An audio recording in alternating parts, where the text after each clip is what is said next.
always pops up when you don't expect it. Good evening and welcome back to the Fitba Pitch. We've had a few weeks sabbatical with various things, emergency medicals, holidays and whatnot. But you're welcome back. So it's your home for Scottish football, a wee bit of English football tonight. I'm your host, Cammy McDonald, and we've got an absolute cracker of a show for you tonight. Look ahead to Motherwell versus Hearts this weekend. We'll look back at Hearts versus Rangers and obviously what it meant for the title race up here in Scotland. Joining us to break it all down, we've got Hugh Toner. He'll be looking at the Welsh perspective for the games tomorrow. Obviously, Graeme Duthie, Hearts fan extraordinaire, who's absolutely shitting himself, I think was the quote that he gave us a couple of minutes ago. He'll be talking for the Jambos. And we've got someone tonight making his first appearance, Washington Commanders fan, which is how I know him. He's on to talk Coventry City's historic championship title win. We'll be looking at the playoff dramas up here in Scotland, looking obviously to what the playoffs mean down south as they start this weekend too. We'll be looking back at our winners and losers of the week. Obviously, big losers is obviously Rangers, big winners Hearts. But before we kick off, go ahead, make sure you like, subscribe, get involved in the comments. Let's get into it, guys. Good evening. How are we? No Dennis tonight. Obviously, it's just the three of us. He's away playing golf or something like that. Waste a good walk. Sorry, Shug. But how we doing? Pete, obviously, welcome along. First time on the show. How are we tonight? Yeah, good, thank you. No pressure for me now down here. And like Graeme, as you said a few minutes ago, it's all over for me now. Just enjoy the summer, enjoy the World Cup and get ready for the new season. Hey, listen, you're an England fan, I'm assuming, so you're not going to be enjoying that World Cup this season. Never mind. No, I obviously, Motherwell fell away a wee bit, but still looking forward to a decent end to the season. Oh, definitely. I just think where we came from especially the last 3 seasons to now, if I finished in 6th, 7th place, I would still be happy with we were playing football. I mean, I've listened to Graeme sometimes on his socials, and it puts Motherwell up there, which I think he's right. We've had a good few games against Hearts as well. Maybe not going our own way, just maybe not taking chances. That's the problem. If you don't take chances, you don't win games. But yeah, absolutely buzzing for the you don't really want it to finish because you know for a fact you may get your team split up, players and manager. Yeah. But again, that's only a good sign to say that you've obviously progressed if people are obviously for your managing your players. So yeah. Cool. And Graeme, obviously the last time we spoke, Hearts were still in title contention. You're still there. Everybody's expecting this bubble to burst. I think going into last week's game, many folk thought that was going to be the end of the Hearts title race. Proved not to be. Disappointing first half, decent enough second half that got you the result. It's now down to a 2-horse race here in Scotland between Hearts and Celtic. I want this season finished. I can't handle this anymore, seriously. For the last few weeks, I've been quite calm and quite relaxed about it all. But these last couple of games have just messed on my head. It is literally all I think about 24/7. I wish I was Pete. I wish that I could just sit back, relax, and it's all done. But the stress has got to me. Seriously. I don't think I had grey hair still a few weeks ago. Now they're really starting to show. I mean, that game on Monday was incredible. Like, the first half was really poor. Rangers were the far better side. They were on top. Didn't really create a lot of chances, to be fair. But we did nothing in that first half. The system didn't work at all. But then we change it at half-time. Spittle comes on. And the game completely flips. I thought second half we were dominant. We were fantastic. Maybe a bit unlucky not to maybe get another 1 or 2 goals. And the atmosphere was sensational. Like, Colin Chisholm started the game. I thought he was brilliant. The stick that he's got and Hearts have got for that is ridiculous for me. I think it's incredibly harsh. But that second half was incredible. Honestly, the fans' reaction after the game, I had Hearts fans messaging me saying, I'm almost in tears. I don't really get emotional about football, but if we were to win this, again, I say if, I think that might change. Yeah. Shug, we're at a point in the season now where 3 games to go. If results go Hearts' way tomorrow, and obviously given the fact that they've got a vastly superior goal difference to Celtic, they could indeed be champions. I know you're not going to want that being a Motherwell supporter, but they could well be officially champions-elect come Sunday night. Yeah, they could be. Well, I think they obviously, if results go on Sunday, if Rangers beat Celtic and things like that, they could. But again, I think tomorrow's game is a big one for them. And I think Graeme mentioned this in his socials as well. This is probably the biggest game of Hearts season. Not against Celtic Rangers, tomorrow night. Because if they do it tomorrow night, there's no pressure until they obviously play Falkirk. If Celtic win, then they play Falkirk next week. But I think they'll beat Falkirk quite comfortably. So getting into the Celtic game at the end of the season, I don't see any problems. I still think they'll win the league. I think tomorrow night is going to be a draw. If I'm being honest, it'll be a score draw. But I think it's going to be a cracking game. A Saturday night, 8 o'clock. I don't know who came up with that idea, but I'll be there anyway and buzzing. Going on to what Graeme says about last week about Spittle. I know he says on his socials that Spittle totally changed the game. He done it for us the previous season at Fir Park. He was outstanding for us. Everything went through him. Free kicks, shots on target, everything went through Spittle, and that was the player. And I remember speaking to him last season before he left, and I wished him and his family all the very best. So he's just don't score against us. So he laughed at that. But again, I seen him come on last week at half time. What a difference he made. Absolutely. Yeah. It wasn't about the park. And you've seen the energy that I seen at Fir Park the previous before he signed for us. So yeah, they could be champions on Sunday night. You never know. But my title instructor he's a Hearts season ticket holder, and he told us last night at class, his words was, if Hearts win the league, I'm closing the Dojang, which is our training hall, for a week, lifting the mats, and we're having a party, free drink. And I went, come on, the Hearts. Graeme, you'll be heading through that way, heading through to Lanarkshire anyway, see what happens. Kelly, your side's obviously won a league title already this season, after so many years in the doldrums, and financial troubles and everything else. So you're in a position there where you can tell Graeme how it feels, when that pressure's lifted, when you can sit back and actually enjoy what happens at your club. Yeah, that's it. And I think we kind of struggled to get over the line to get promotion. We struggled at home to Sheffield Wednesday when everyone kind of thought we would turn up and get 3 points. And then the late equaliser at Blackburn obviously give us the point for promotion. And then in the next performances, you can see the team, like the pressure had been lifted off them. Yeah. So like 3 games afterwards, we beat Portsmouth 5-1, who in the previous weeks had beaten Ipswich. They'd won at Middlesbrough. They'd got a draw or a win against Leicester. So they were coming off a decent run themselves, and we just absolutely destroyed them. And then followed that up with like beating Wrexham 3-1 and then 4-0 away at Watford. So even though they got the promotion, you could see the weight had been lifted. And it was like the team going back to the start of the season when they were just playing like the free-flowing football and no pressure at all. And I think that would be the same with Hearts. And just thinking, like listening to you guys talking, if Hearts were to get over the line, would that be perceived as like a big of achievement as when Leicester won the Premier League down here? Because it's obviously been dominated by the Glasgow teams for so long. Graeme, that one's for you. I would say so. I would absolutely say so. Given the financial disparity between us, Celtic and Rangers, massive. Even this season, I think Rangers spent about £40 million in January. We only spent maybe even less than £2 million. So it's big financial gulf. So us winning this for the first time since 1960 would be sensational. And I think any team winning the league outside the Celtic Rangers would be huge. But for Hearts to do it would just be, for me, it would. Obviously, I'm outside of my wife and 2 kids and stuff. That would be the biggest thing ever to happen in my life. And for my lad as well, to see Hearts win a league title would be sensational. I would have said to my wife, if we win the title, I won't be seen for about 2 weeks. Like, I'll be away. Yeah. I'll be alive somewhere. God knows where. It would just be... You'll be going to hairdressers to get that grey hair bleach. Uh-huh. You're starting to look like Shuggy now.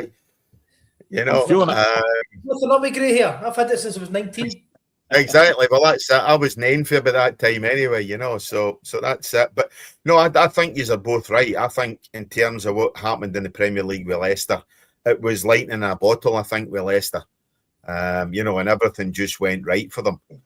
I think this season, it's a case of Hearts deserve to be where they are, fully deserve to be where they are. There was a lot of talk about the Old Firm being garbage and And yeah, Rangers and Celtic, particularly Celtic, haven't been up to the standards that they have been in the past.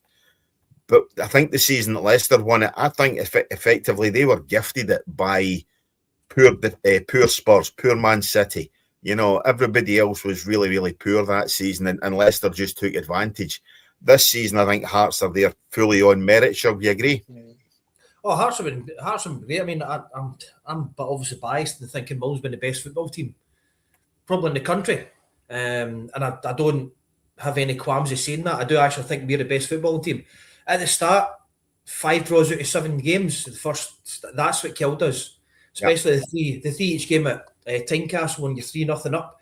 And Elijah, just for 60 minutes, the Hearts could not get anywhere near him. A lot of teams couldn't get anywhere near him. But then Braga showed up and you thought, wow, where's he came from? What's the situation with him? And you can understand why he got Player of the Year. And I don't have any qualms about that. A lot of Motherwell fans are saying that just should have had it. I says, look, if you go look at what Braga's done, when Shanklin was out, Braga still stood up and Braga still done the job. So you've got to give the guy credit where credit's due here. He's still done it. He's come into the country, into a football style that he's not used to. Second division in, where did he come from? Sweden? Norway. So, I mean, it's the same with Elijah Just, Ibrahim Saeed. I mean, they came from second division Austria. Yeah. So that's what you've got to go look at. I just think there's a snobbery in this country where Celtic and Rangers expect it, or we're expected to win. No. And Hearts winning it probably isn't a par with Leicester. But I think Leicester obviously deserve a wee bit more of it because of the money disparity down there. The money getting down there. I mean, it's Leicester's what were they finishing before? Were they 16th or something like that? So mid-table. You can tell when it was 5,000 to 1. I mean, Hearts would have been a great price at the beginning of the season to go and win it. But because there's only so many teams that they're going to put up to win it, they're not going to be those big odds. But yeah, Hearts fully deserve it this season. I do actually genuinely think I want you to win it, and I hope you do win it. Not as much as I do. How you do? No, I mean, I think that's definitely the thing. You know, is most neutral fans, and probably now most Rangers fans, definitely, because let's be fair, I think they realistically are out of the title running, are now definitely rooting for Hearts. Possibly even maybe some Hibs fans as well, Graeme, you never know. But I mean, definitely most neutrals, most folk who do not support Celtic are obviously going to be cheering on Hearts for the next 3 games, you know, and that in itself as well must be something, knowing that the achievement you guys could do, whether it's this week, whether it's next week, you really do want it done and dusted before you get into that Celtic game. And I'm with Shug. You know, I fully expect that before that game, you'll be 4 points clear at least, and the league will be done for that last game, which should be at Tynecastle, not be at Celtic Park. Yeah, I've said this before. I do not want to be going to that last game having to get something, because it's Celtic Park. Yes, we beat them already, but with them having something to play for, that'll be too big an ask. So this needs done for me by that game. So we've got tomorrow. If we can win that, I mean, the ideal scenario, of course, is to win tomorrow, go 6 points clear, Celtic drop points on Sunday, and then we can potentially win the title at Tynecastle against Falkirk. That would be an incredible scenario. And I think if that was to happen, I don't think I'd eat or sleep for the next few days, to be fair. I mean, my mind has been on this title race for the last few weeks. It would be an unbelievable achievement. And these guys, McInnes has spoke about it, these players would be like immortal for the rest of their career. Like, there's nothing they could do that's ever going to beat this. Same with Derek McInnes. He comes into Hearts, wins the league in his first season. He can have a statue outside Tynecastle. I mean, seriously, what a season this has been. And you look back at when Tony Bloom came in, and he said, I think Hearts can win the league in the next 10 years. Nobody expected to be potentially season number 1. Like, we have way exceeded expectation here. And you look at, like, guys like Lawrence Shankland, he has been fantastic this season. Clyde Braga, everyone's been superb. Whenever someone's had to step in, they've done the job. We missed Shankland and Devlin, 2 big players, for quite a couple of months. Other players stepped in and went, right, we're here. We're going to do this now. And they did. It's been unbelievable. And I mean, the job McInnes has done has been incredible. It's been fantastic. And if he wins this title, he will deserve every award that he gets. He's already won the manager season, quite rightly so. I've said already that I think Motherwell are the best football team in the league. I don't think anyone can disagree with that. The football they're playing is sensational. Elijah Just has been outstanding. Mas Winise. I mean, the job that Bertolowski has done with even guys like McGinn and O'Donnell. I mean, what a job he's done.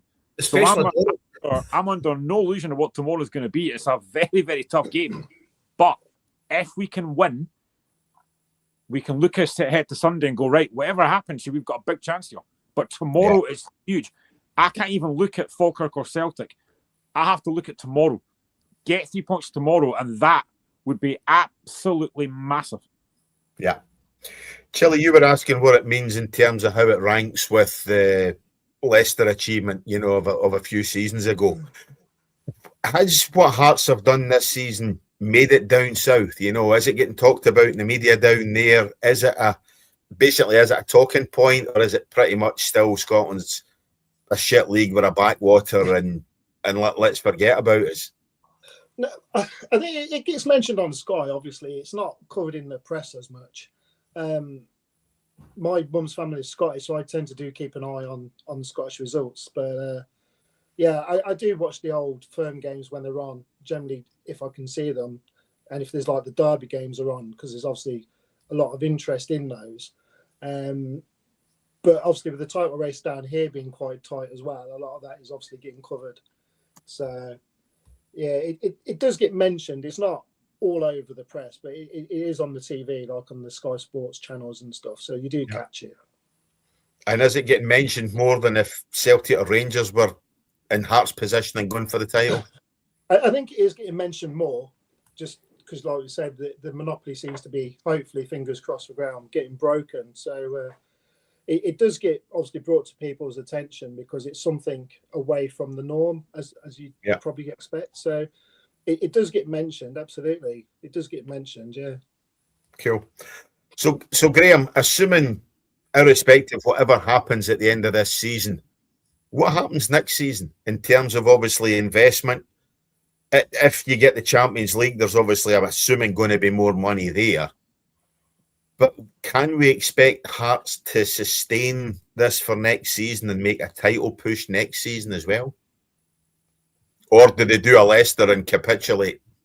No, I don't think that'll happen. I genuinely don't think this is a flash in the pan. I think Hearts will do this again, and hopefully for the next few seasons. I just think we'll get better. And it's not very often that I agree with Chris Boyd, but he actually said a couple of weeks ago that this is the worst that Hearts will be, and I agree. I just think we'll get stronger. We've already signed players for next season. We've got Josh McPate coming in. Hopefully Braga stays another season. We'll probably see the best of guys like Rogers, Matto, Chesnikov we've not really seen yet. I just think we'll get better. Whether we can go to the title race again, I don't know. I don't think my nerves could handle another title race, to be fair. But I don't think this is a flash in the pan. I think we'll be up there again. I think we put a real rocket up Celtic and Rangers this season. And I think other folk will look at us now and go, do you know what? Hearts could actually be up there again next season. And what an achievement that would be. And I've heard a lot of folk on TikTok and stuff, English folk talking about this. I was on BBC Radio 5 Live on Monday talking about the Hearts Rangers game. It is getting talked about quite a lot down in England from folk that I've seen. I've seen a lot of like big English TikTokers talking about it. That goes to show how big this season has been.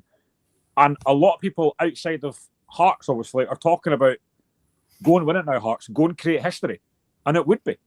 I do not think, I mean, the Leicester story, winning the league title and now being relegated 2 divisions is, I don't think anyone saw that coming. That's stunning. But I think once you win a league title, it's very difficult to get better than that. And obviously, Leicester had that moment. They won that league with guys like Wes Morgan, Jamie Vardy, you know, Robert Huth, guys like that. It was brilliant. You know, you mentioned it there that Tottenham and that were poor. They weren't going to get any better than that. And sadly, they've managed to drop down to League One. I don't think Hearts will do that. I genuinely think we'll get stronger and stronger. Yes, so will Celtic and Rangers. But that's why you need... Again, I keep hearing folks saying, Hearts are only there because Celtic and Rangers have been really poor. Well, yes, but why are Hibs not up there? Why are Aberdeen not up there? Why are United not up there? It's Hearts that have actually managed to do this. Nobody else has. It needs a stronger league. But honestly, Hearts have been sensational this season, and I do believe I'm already excited for next season. Whatever happens, I'm excited for next season. I'm looking forward to next season, thinking we can go again. Like I genuinely believe. I mean, my concern is obviously when you look at what Bloom has done at Brighton in terms, obviously brings players in and very little money or for very little money, and then obviously moves them on. You mentioned about Braga, you know, if he stays another season or things like that, you know, would that be a concern that you could see players leaving, obviously for big money, and would they guys be replaced then with decent players as well? Well, obviously not so much decent players, but would there be the expenditure there to throw at transfer fees? You just hit the nail on the head there. Big money. Yeah. We signed Braga for just over £400,000. We could potentially get, let's just say for argument's sake, 5-6 million for that guy. A guy that we plucked from second division in Norway. A lot of times, teams in Scotland do not let players go for big money. We let them go for pennies. I don't think that'll happen on Disney Bloom. I think we'll get really good money for Braga. And if you get 5-6 million, you can then spend that on 2 or 3 other real quality players. So I think it's a good thing. You know, it's a whole trading model thing. I think it's great. And the one thing we'll hope for as well is, if that happens, then we will hopefully pull away from teams like Motherwell, Hibs, United, and we'll get stronger and stronger, which is what I want to see for Hearts and still be up there. So I do believe that selling players for big money, we will then bring in other players who will hopefully be just as good, if not better, than Braga. And I think it's quite exciting times for Hearts fans. I've said that previously. Whatever happens this season, I'm already excited for next season and seasons to come, because I do believe we will keep getting better and stronger. That's my belief anyway.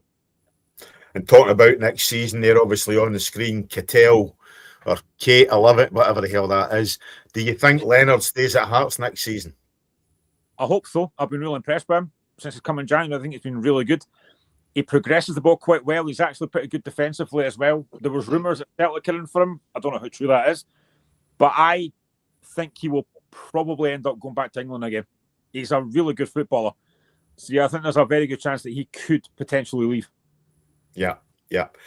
Sorry, Scott, we did mention back-to-back relegation. Scott Hartley's there saying, obviously, nobody talked about back-to-back relegation. Please, allow United's Chile another season in non-league, obviously, on our group chats, which is predominantly Washington-based. Obviously, we have talked about, sorry guys, soccer now and again, you know, and part of that has been, obviously, Carlisle United's failure to succeed through the playoffs, Pete.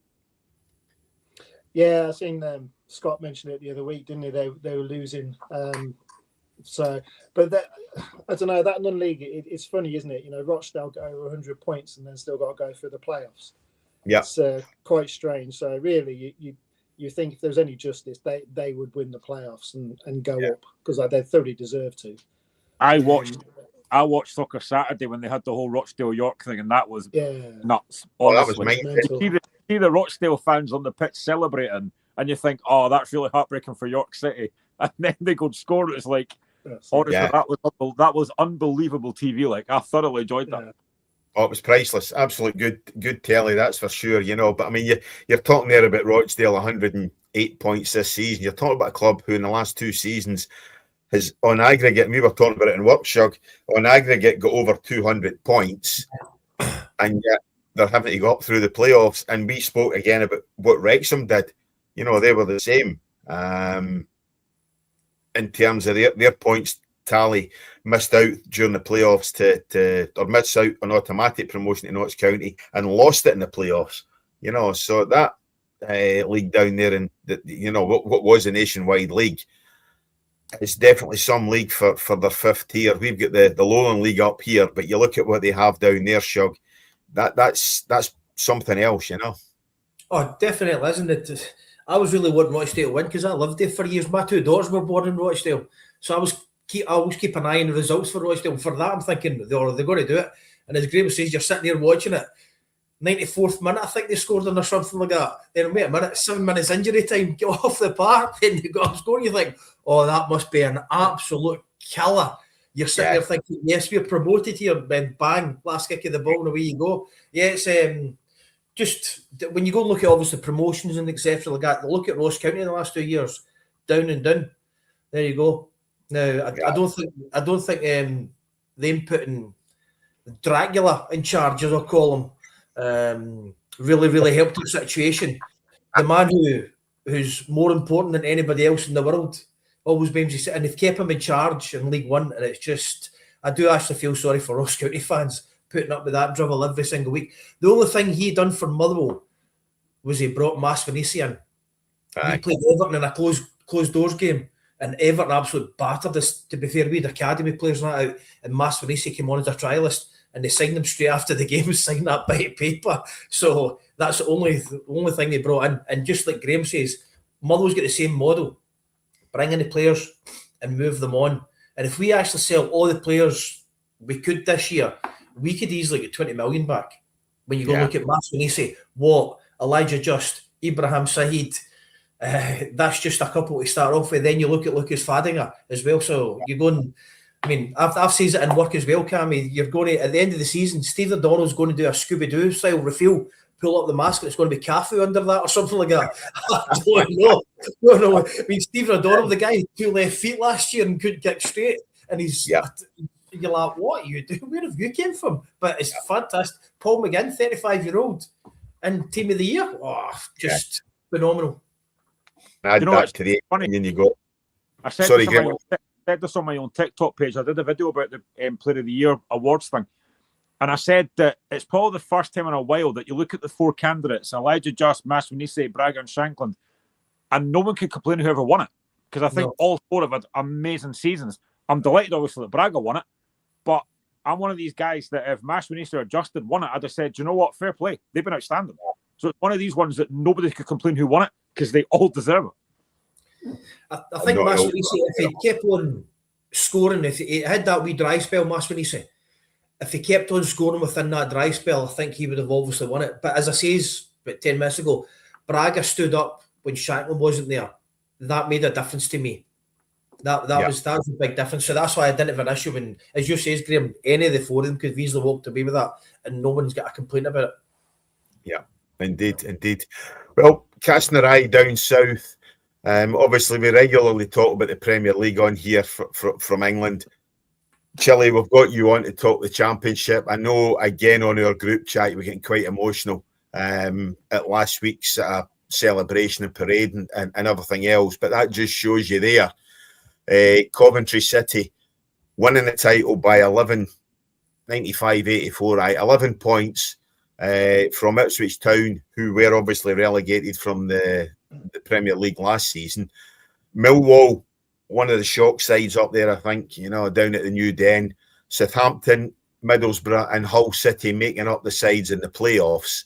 And then Wrexham missing out on the final day by virtue of getting a 2-each draw. I think it was against Borough. But you look at that, Chile, first of all, talk us through what was it like, Frank Lampard in his first full season, taking Coventry City to, obviously, the promised land, but first and foremost, lifting some silverware. Well, yeah, I mean, that's obviously our first sort of majorish trophy since the FA Cup, and I think, you got to give credit to Doug King. He made the decision to sack Mark Robbins October 24, took his time, met fans, explained his reasons, hired Lampard. Some fans are a bit like, well, okay, we'll see how this goes. And to be fair, since he's come in and he's got the players playing, they went on a big winning run the previous season to get into the playoffs, considering I think we were like 17th when he took over. Yeah. Got us up to the playoff positions, missed out last-minute goal away at Sunderland. Didn't really bring many people in over the summer. We had the keeper in on loan from Brighton, and we got a couple of players in the defence, and that was about it. So the main body of the team was still there, and this year they really have just been amazing. The football's been brilliant. They had obviously that wobble over December, January. We were out a few players. Some players got injured and tiredness, and he went out and he got Onyeka in from Brentford, who really at that time was probably the play we needed, because we were kind of getting overrun slightly in midfield. We probably got some luck in the fact when we dropped to second for the first time in months, we were actually playing Middlesbrough, who, we've done all right against them over the last few years.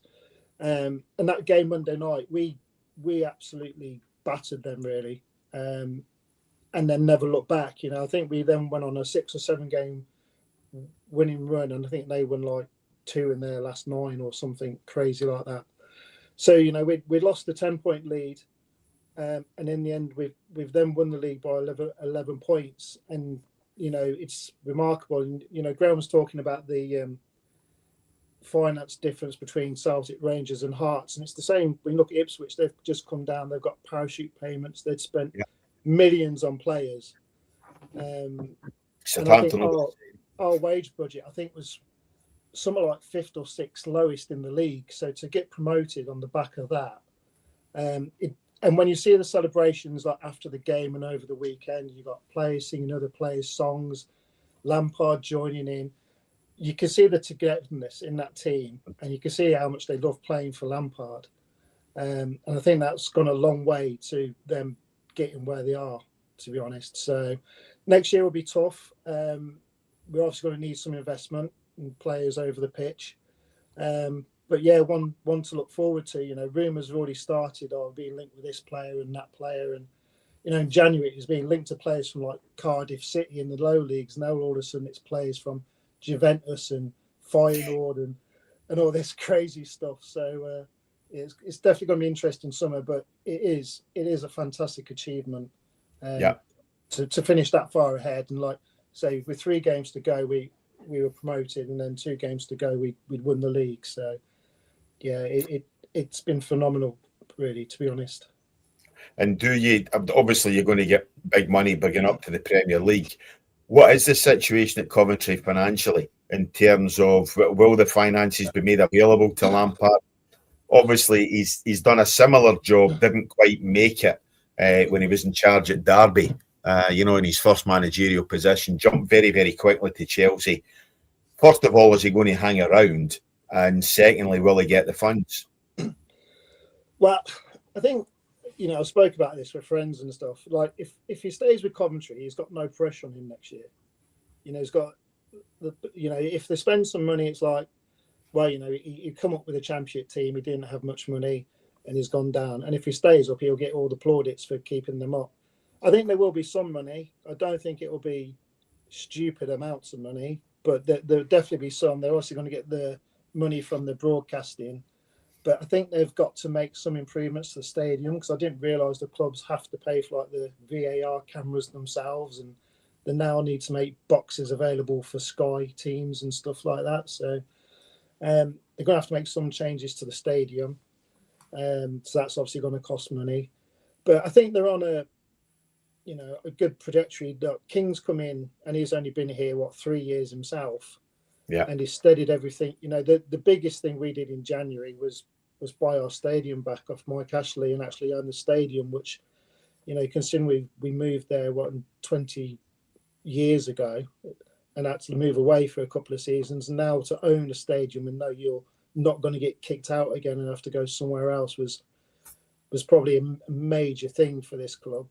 So now all the revenue actually belongs to the football club. It's not being split by anybody. So the concert money and all the convention money. So there's funds coming in outside of football, which will obviously help. So there will be money available. How much remains to be seen, but we'll see. So who knows with Lampard if he gets a dream job offer, but like I say, if he stays with us, he's got no pressure next year, and he's only got 1 year left on his contract. So I think whether he signs an extension will probably depend on if he gets back in financially throughout the off season, if he can bring players in. Yeah, you're talking about financial backing there, Graeme. One thing you don't really hope Coventry don't, to be fair, is go and do a Nottingham Forest, and effectively blow funds, phenomenal amounts of funds on 25, 30 players, which is what almost Forest seemed to do when they came up 2 or 3 seasons ago. Yeah, I don't think they will. You know, I think they'll be very careful what they do, but it's an incredible story. Like 25 years out of the top flight, and I think there was a lot of question marks when Lampard got the job. I remember Simon Jordan especially very critical, but what a job he's done. To only have 7 defeats in 46 games is fantastic, and the goal difference as well. What a season he's had. You know, I try and watch as much English Championship as I can, anything that's on Sky, and obviously I watch the highlights programs and stuff. And they do play a really good brand of football. You know, they've got a really decent fan base there. They've got a lot of very good players, obviously Hearts related. I'm a big fan of Ellis Sims, who was at Hearts for a very brief loan spell. He was a fantastic player. I'm intrigued to see what he's going to do in the Premiership. But what a story. You know, they've been outstanding this season and by far the best team in that league. And you've got to hope that when they come up, they can, again, I think when every team comes up from the Championship, the kind of first thought is, can we stay up? Yeah. I think Coventry might actually think bigger than that. I think actually we can certainly maintain Premier League level, but actually maybe get even kind of mid-table kind of thing. But tell you what, any team going there is not going to find it easy. I don't think Lampard will change the style too much in the Premiership, but I mean they're going to have some incredible games like Man United, Liverpool. It's going to be fantastic. And like I said, to spend that amount of time out the top flight, to be back there, what a story, and massive respect to Frank Lampard, because honestly, what a job he has done. Yeah. Shug, when you look at that table and you see obviously Coventry and Ipswich going up automatically, you know, Ipswich obviously spent the season before last, or the one just gone in the Premier League. The one problem they had been scoring goals, I think, or they would potentially have stayed up. You then go down that table into the playoff spots, you know, Millwall, Southampton have already shown they can beat Premier League opposition. Sorry, Shug. Middlesbrough and Hull City, you know. So any one of these sides, stupid statement, can obviously go up, you know. But when you look at that, you would expect maybe Southampton, out of the 4 of them, to be the strongest, purely and simply because of the fact that they've got that bit of Premier League pedigree, and they don't have Russell Martin in charge this season. You know, expect maybe that bit of with the Premier League pedigree that they have, that they, although they're sitting 4th, they should be the favourites because they're going into the playoffs probably out the 4 sides in the best form, certainly recent form. You know, they've had a cracking finish to this season. Hull City have got there by virtue, as I say, Wrexham obviously dropping points to Borough. But that's going to be 3, 4 fantastic, or 5 fantastic games, you know, to decide who's going up. Well, you go look at the pedigree in there. Southampton, Ipswich, I know Borough was in the Premier League as well, but they're more recently, if you know what I mean, especially Southampton. So you've got to fancy them with Ipswich as well. But obviously just touching on Coventry and what they're going to be doing, picking up, I actually think Lampard will stay because he'll want a crack at it. Yep. Not through a big team, I think he'll want a crack at it with that team. Because Pete Turner says he's built a cracking team there at the minute. When you go and see what he's doing, the style of football they're doing, and to go and win it with that amount of points and that comfortable, it's really good to watch. I'd like Graeme as well. You only get to see the highlights up here. If there's games on, maybe, you know, it's like over Easter weekend, it's fulfilled with games. Yep. So you're watching a Good Friday, then Easter Monday again. So it's good to see. But I fancy Southampton to actually get to go and basically win the playoffs and that. I just think if Coventry actually spend money right, I don't actually think you need to spend a lot of money. I mean, Hearts and Motherwell proved that. You don't need to spend a lot of money. You just need a good pedigree of player. Then you build them up, then you ship them on. And if Coventry do that, Lampard must have contacts everywhere around Europe. Must have contacts. Yeah. And if he uses those contacts, especially in the Premier League, I know Pete says they look at a Juventus player. That's not anything to be sniffed at. It is when you go and look at Carlisle and think, well, why a Carlisle player? No, we've got a Juventus player. But if they go and look at the right market, there's players out there. Hearts and Motherwell proved that, going to Scandinavia, second division teams. Come on. And they go and tear up leagues, play the years, and etc. So I think that if they spend wisely, you don't need to spend a lot, but wisely and in the right areas. And the main thing for them is they have to have a winger, big midfielder, and a goal scorer. If you have a goal scorer, your game's going to be easy. They've got that just now. You know, they definitely have a scorer up front.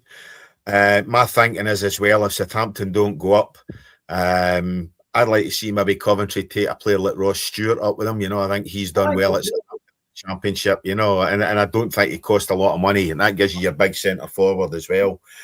But no, I mean, I'm the same as Shug, Pete. I think Lampard will stay just purely and simply to get a crack at it, because I think he maybe realises that he made a mistake the last time, you know, when he almost got Derby up through the playoffs.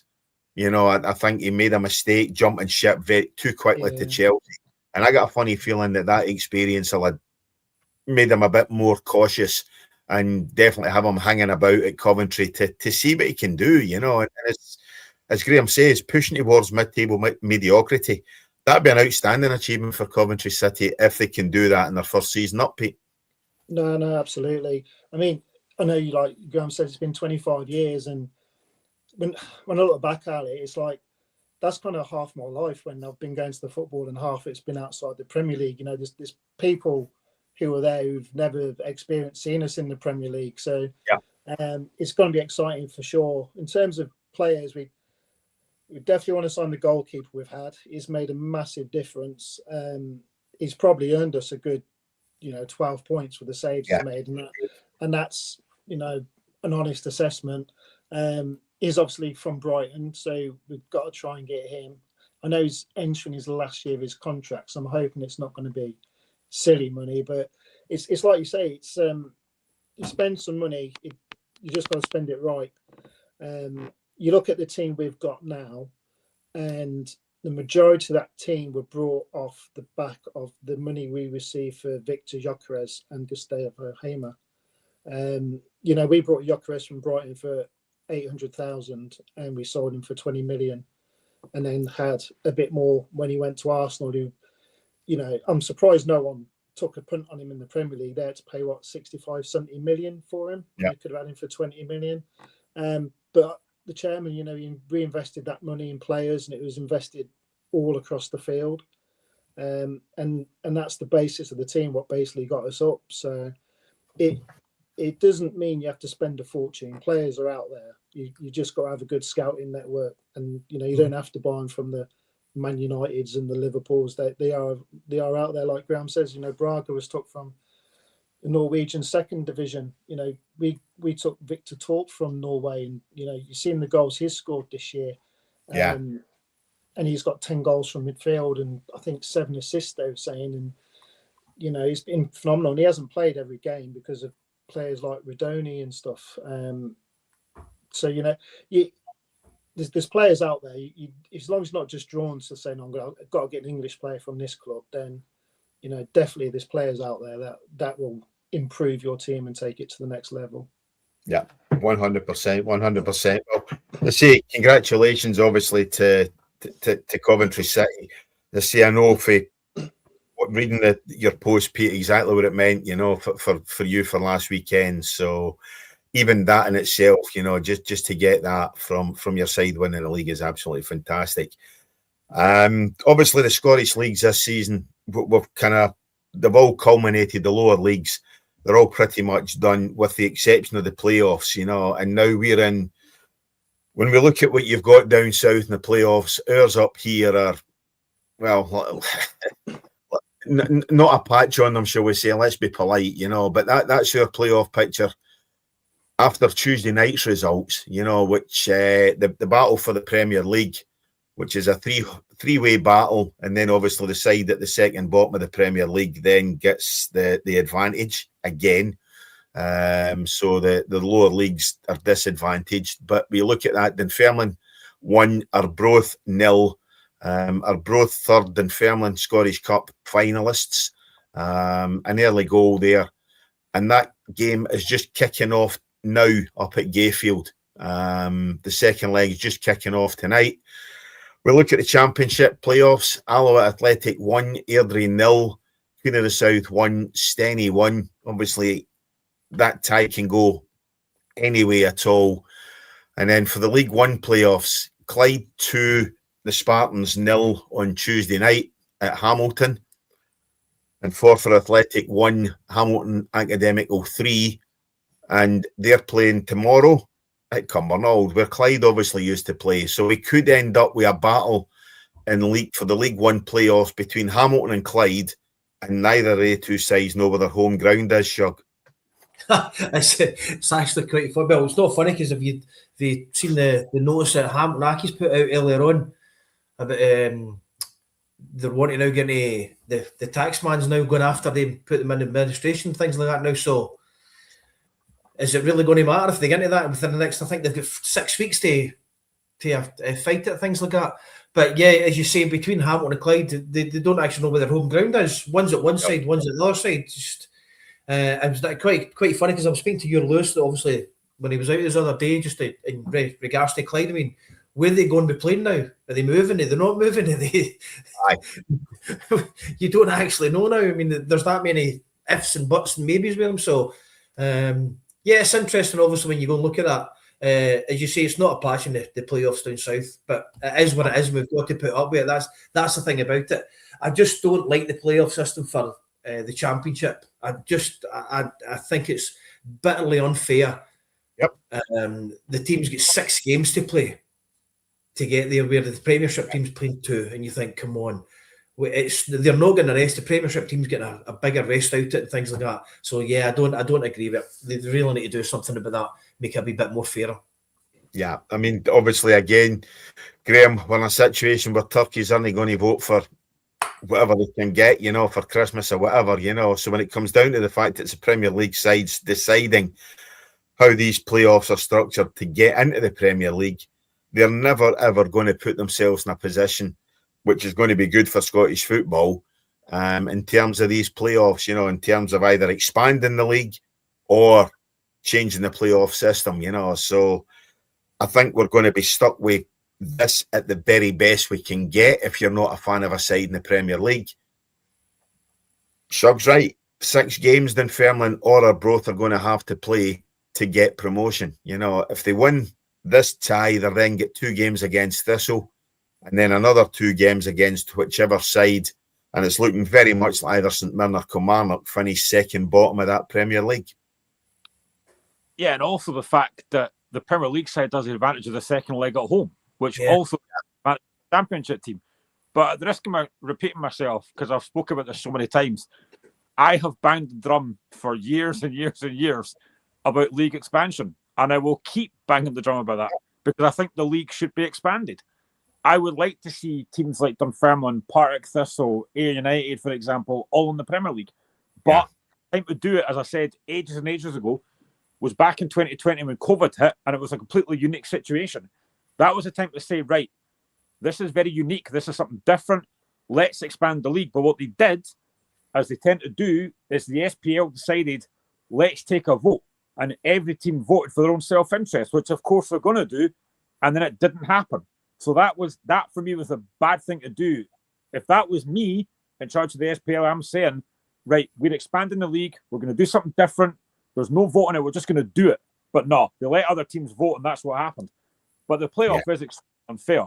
I mean, you've worked so hard, if you've done Dunfermline or Arbroath, whoever, to get in this position, and then you've got to play so many games just to try and even play a St Mirren or a Kilmarnock. It's ridiculous. And this is why I think there should be league expansion. But again, like I keep on saying, people will just not vote for it. Yeah. Pete is obviously Scott Hartley, who's probably still in the chat there, has said the Championship next season, their playoffs going to echo what's happening in the nationwide league in terms of obviously where this, and I agree with that one, by the way, guys, where the side who finishes second have got that advantage of having to play a fewer games, that you have to almost qualify to get to the playoffs, if you like, so you've almost got a kind of round robin. They've got it in basketball in the NBA, where basically 6th place, 7th or whatever it is. You guys are going to be doing that in the that's going to happen next season in the Championship. Obviously, Coventry aren't going to be a part of it. I don't think there's anything wrong with that kind of system, Pete, where you finish runner-up, you're getting rewarded for that. But when you've got what we have up here in Scotland, where effectively the side who's in position gets every advantage to stay in that position. Yeah, I'm not entirely sure how it's going to work, but yeah, I know there's an extra 2 teams being put into the playoffs in the Championship next year, which I think would make difficult next year. With you got Wrexham, Birmingham who spend big money. You got the teams that will be coming down, potentially still another parachute team in the league. So it's going to be difficult for other teams to try and break into that sort of top tier and then push to get to the Premiership. I think Scott put a note in there earlier. I know personally we've benefited from the playoffs from League 2 to League 1, but I kind of still think it should just be 3 up, 3 down. You've earned that right over a season, and I know it's been brought in just to make the end of season interesting and for TV and that kind of thing. It's been in a while now, but I don't know. I'm still a big fan of just 3 up, 3 down, or if it's 2 up, 2 down in Scotland because of the size of the league. Because you could have a game and someone can make a bad tackle or mistake, 10 minutes into the game and it puts the game out of reach. But over the season, you've earned the right to be there. But one incident in, a one-off game and your season's finished. So yeah. I don't know. I know it's done for excitement, done for money. I'm not a fan of it personally, even though we have benefited it from, once or twice. But I think it's going to be difficult. I didn't realise your finals were over 2 legs. Are they not? Yeah, 2 legs final. Yeah. I'd assume they'd just have like down here. It's also one-off game at Wembley for whatever tier you're in. But yeah, having 2 legs, I think, like you say, it then gives the advantage to those other teams. But no, I think if they're going to do it the way they do it, they should just have a one-off final, to be honest. But I guess that's how it's been decided, and that's how it is. But I'm not a fan of them personally. I'm going to be controversial, but in terms of the Championship in England, and this is not to be disrespectful to Wrexham. Fair play to them, done a fantastic job. But if it wasn't for who owns them, nobody would care. No, absolutely. If it wasn't for the fact that it's owned by who owns it, this wouldn't be as big a story as it could have been. And I feel sorry for the folk of Wrexham because, yes, they're enjoying this. Of course, they should be. But the only reason that this is all happening is because of who owns you. If it wasn't for that, nobody would care. Yeah. But if it wasn't for them, there'd still be another league team. Let's be honest. They'd have still been another league team. So, but it is what it is. I'm glad we beat them, put them out of the playoffs. So that's quite happy with that. I've got to be honest. Indeed. Well, guys, it's been good to be back. Obviously, we've had that almost a month-long sabbatical, as I say, with holidays and whatever else. Thank you all for coming on. Pete, thanks very much. Give you a chance tonight. Obviously, talk Coventry. Give it a big up. You fully deserve everything that's came your way this season, so fair play to you. Graeme, Shug, you guys are going to go head to head tomorrow night. I'll shout at you from my seat. I'll be watching from behind the sofa, mate. There you go. The final word tonight goes to, obviously, in the chat, Scott Hartley again. I think that's meant to be spot on, by the way. I hope it is. So spot on, regards Wrexham. Obviously, you can't buy your way out of it. Scott, you're 100% right. But just because they've stole your spot in the league, mate, a couple of seasons ago, don't have sour grapes. But Scott was right earlier on when he said about Luke Flange, as I call him, when he played with us. But my comeback in that is Stuart Kettlewell brought him in. So there you go, that's my reply. That says it all for me. Exactly. And again, as Scott says there, guys, go ahead, like, subscribe, comment on the show, get involved in it. We'll be back again next week. Dennis will be back next week. We might well have Graeme on celebrating. Oh no, you're not going to see him. He's disappeared for 2 weeks. You need to send out a helicopter search party for him. Hey, listen, I'll be hunting the barbers in Edinburgh for him, for guys, for either that or Grecian 2000, one of the two. I'm so jealous of Pete that can just sit back and relax, and I've still got to handle this, man. I can sit back and relax. Hey, listen, even I can't. Well, actually, I can. I really couldn't care less what happens at Clyde, but never mind. It is one of these things. I think tomorrow we will see Clyde and Hamilton qualify. I think Stenhousemuir and Airdrieonians will also qualify. And I got a funny feeling I'll finish a draw tonight, so Dunfermline will get through against to face Partick Thistle in the next round. So there we go. But guys, it's been an absolute pleasure. Thank you as always. Remember, as I say, go ahead, like, subscribe, because after all, everything is always happening on the pitch. Good night.